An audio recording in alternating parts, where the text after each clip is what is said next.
Hello, नमस्कार. मी पूजा तुमचं खूप सारं स्वागत करते आपल्या एका नवीन व्हिडिओमध्ये. तर आजच्या व्हिडिओमध्ये आपण बघूया की आपण सगळे कामं करतो, पण कुठेतरी आपल्याला असं थकवा जाणवतो किंवा आपण खूप फ्रेश राहण्याचा प्रयत्न करतो किंवा खुश किंवा आनंदी राहण्याचा प्रयत्न करतो, पण ते होत नाही आपल्याकडून. तर त्याची कारणं काय आहे आणि आपण कशाप्रकारे स्वतःला नेहमी पॉझिटिव्ह किंवा आनंदी ठेवू शकतो, उत्साही ठेवू शकतो, त्याच्यासाठी मी काही टिप्स सांगणार आहे. तर नक्की व्हिडिओ शेवटपर्यंत पाहत राहा व चॅनलवर नवीन असाल तर चॅनलही सबस्क्राईब करा, तसंच बेल आयकनही प्रेस करा म्हणजे मी टाकलेल्या व्हिडिओची नोटिफिकेशन तुमच्यापर्यंत येईल. चला तर व्हिडिओला सुरुवात करूया. तर सगळ्यात पहिली गोष्ट जी मी सांगेल तुम्हाला, जी मी स्वतः ट्राय करते आणि मी खूप दिवसांपासून म्हणजे जेव्हापासून मला कळायला लागलं काय असतं असं आनंदी राहणं हे ते, तर तेव्हापासून मी ह्या गोष्टी फॉलो करते. तर प्रत्येकाला दुःख आहे, प्रत्येकाच्या लाईफमध्ये काही ना काही अडचणी प्रॉब्लेम्स तर आहेतच. तर त्यात आपण कशाप्रकारे पॉझिटिव्ह किंवा आनंदी राहू शकतो.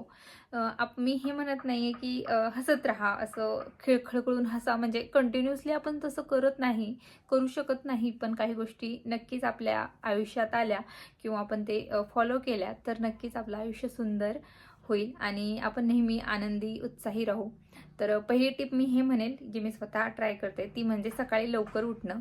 सकाळी लवकर उठणं म्हणजे बाहेरचं जे वातावरण असतं ना, खूप पॉझिटिव्ह असतो आणि जो सकाळचा जो हे असतो, पॉझिटिव्हिटी असते ना, ती दिवसभर नसते किंवा मी म्हणजे म्हणत नाही की दिवसभर नसतेच ती. सकाळपासून जे आपण हे करतो, सकाळपासून आपली सुरुवात होते आपल्या दिवसाला, तर तेव्हा आपली सकाळ ही चांगली केली तर आपला पूर्ण दिवस चांगला जातो. तर त्याच्यासाठी सकाळी लवकर उठणं हे खूप महत्त्वाचं आहे. आणि आपण लवकर उठलो म्हणजे की आपले प्रत्येक काम वेळेवर होतात. आपण जर थोडंसं लेट उठलो की आपली इकडे तिकडे धांदल उडते. आणि सकाळी लवकर उठणं मी सगळ्यांना सांगेल, सजेस्ट करेल की सगळे लवकर उठले तर त्यांचा दिवस हे छान जातो आणि त्यातही एक आनंद आहे. तेव्हा आपण सकाळी सकाळी हे सूर्यनमस्कार करणं किंवा थोडंसं व्यायाम करणं, योगासनं करणं, त्यातही तुम्ही म्हणाल की यात काय आनंदाची गोष्ट आहे. तर त्यात आनंदाची गोष्ट अशी आहे की आपल्या शरीराचा दिवसभराचा थकवा जे आपण रात्रभर झोप घेतो, तर ते आपली पुरेशी झोप झालेली असते आणि जेव्हा आपण आपल्याला जाग येते, तर तेव्हा असं समजायचं की आपली झोप क्लिअर झालेली आहे. असं नाही की असं उठायचंच असं म्हणून नाही. तर ते सवय आपल्याला शरीराला आपोआप होते थोड्या दिवसात. काही दिवस आपल्याला हे जातात, त्रास होतो आपल्याला की लवकर उठलं की हे होतं ते होतं. पण थोड्या दिवसात ते आपोआप हे व्हायला लागतं, व्यवस्थित आपल्याला सगळ्या गोष्टी होऊ लागतात. तर पहिली गोष्ट आहे सकाळी लवकर उठणं. सकाळी लवकर उठल्यामुळे भरपूर कामं व्यवस्थित होतात आणि आनंद वेगळा असतो सकाळचा. कारण सकाळी अंघोळ झाल्यानंतर देवपूजा करणं, थोडंसं व्यायाम वगैरे ह्या गोष्टी, परत तुमच्या गॅलरीमध्ये किंवा तुमच्या बागेच्यामध्ये किंवा तुमच्या बागेमध्ये झाडं असतील तर त्यांना पाणी देणं. ते झाडांमध्ये जी पॉझिटिव्हिटी असते ना, जेवढी आपल्या निगेटिव्हिटी असते ते शोषून घेतात आणि पॉझिटिव्हिटी आपल्याला देतात. तर झाडांसोबत काही वेळ घालवणं किंवा हे झाले सकाळचं थोडंसं काम. त्याच्यानंतर जे दुपारी जे आपलं कामं असतात किंवा जे त्यांना काम असतं, बाहेर ऑफिसमध्ये जातात किंवा ड्युटीवर जातात, तर त्यांच्यासाठी म्हणेल मी की जेव्हा तुमचा छोटासा ब्रेक असतो ना, त्या टायमिंगला एखादा विनोद किंवा एखादी कॉमेडी व्हिडिओ असे बघा की तुमचा माइंड म्हणजे जो डोक्यामध्ये जे नेगेटिव्ह विचार चालू असतात किंवा आपले जास्त करून आपल्या डोक्यात निगेटिव्ह विचार येतात, पॉझिटिव्ह कधी येत नाही. तर ते बाहेर काढण्यासाठी थोडंसं कॉमेडी व्हिडिओ किंवा अशा लोकांशी संवाद करा की ज्यांच्याशी संवाद करताना किंवा बोलताना तुम्हाला ते प्रत्युत्तर देताना चांगलंच देईल. अशा लोकांसोबत मैत्री ठेवा की जे तुम्हाला बोलताना किंवा कुठेतरी तुम्हाला निगेटिव्हिटीकडे नेणार नाही, व्यवस्थित तुमच्यासोबत चांगले राहतात. अशा लोकांसोबत मैत्री संबंध जास्त टिकतो आणि टिकवलाही पाहिजे अशा लोकांसोबत, ज्यांच्याशी बोलल्याने तुमचं मन हलकं होतं व तुम्हाला ते योग्यच हे दाखवतात, असं वाईट वळणावर जाऊ देणार नाही. असे मित्र असायला हवे. आणि मित्र हे भावापेक्षा, बहिणीपेक्षा, आईवडिलांपेक्षा जास्त आपल्या क्लोज असतात की त्यांच्यासोबत आपण सगळं शेअर करू शकतो. तर हे झाले काही उपाय. आणि दुसरी एक गोष्ट म्हणेल मी की लोक काय आपल्याबद्दल विचार करताय, हेही विचार जर आपणच करू तर मग आपण काय विचार करू. तर ही एक गोष्ट आहे की आपण लोक काय विचार करताय हे विचार करणं सोडून दिलं पाहिजे.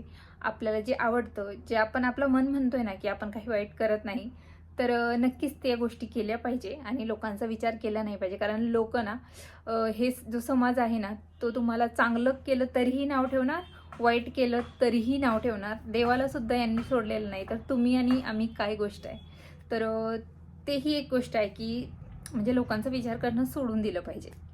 त्याच्यानंतर म्हणेन मी दुसरी गोष्ट म्हणजे जेव्हा आपण बाहेर पडतो तर बाहेरचं वातावरण बघायचं की कसं आहे, किंवा ज्यांच्याशी आपण बोलणार किंवा जाणार इकडे तिकडे आपण फिरायला वगैरे जाणार, काही गोष्टी आपण बाहेर आणायला चाललो आहे, तर कसं आपण राहिलो पाहिजे. थोडंसं आपण जर आपल्याकडे बघून कोणाला असं वाटायला नको की असं आपल्याकडे दुर्लक्ष करेल. आपण दुसऱ्यांना अट्रॅक्टिव्ह केलं पाहिजे. दुसऱ्यांचं जे हे आहे माइंड आहे ते आपल्याकडे ओढलं गेलं पाहिजे, किंवा आपण त्यांच्यावर वेगळं इम्प्रेशन पाडलं पाहिजे. तर अशा गोष्टी आपण स्वतःमध्ये बदल केल्या पाहिजे. नक्कीच आपल्या लोक जेव्हा आपली वाहवाह करतील किंवा काहीतरी नवीन शिकण्याचा प्रयत्न करायचा नेहमी, तर त्याच्यामुळे सुद्धा तुमची वाहवाह होईल व तुमचा माइंड जो आहे तो चांगल्या गोष्टींकडे वळेल.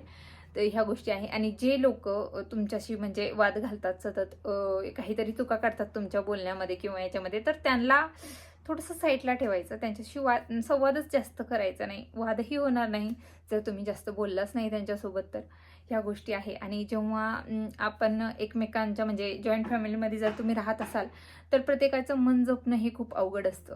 सगळ्यांची आवड एकासारखी असेल असं नसतं.